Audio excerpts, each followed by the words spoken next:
Now for the Cavern Boat Dock. All we need to do is navigate across to the Satik Cave Complex, and I'll be zooming in on the water here. These buildings off to the east of the cave icon is where we need to head to enter the underground area where this key will be used. So you'll just need to navigate across there first. It is probably easier to get there via boat if you're on the river. But for me, I'm coming in from the north. So coming over here, you can already see the cave entrance from these buildings right in the center. All we need to do is navigate into here.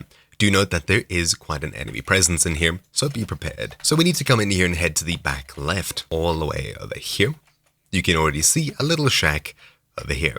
This is to the west side of the cave system, and you can see it's the Cavern Boat Dock Shack. It's not much of a boat dock, but it is a hidden away one underground, which is pretty cool nonetheless. So anyways, thank you all for watching. Money's been taken over here for Troubleshoot, and I'll see you all next time. Ciao.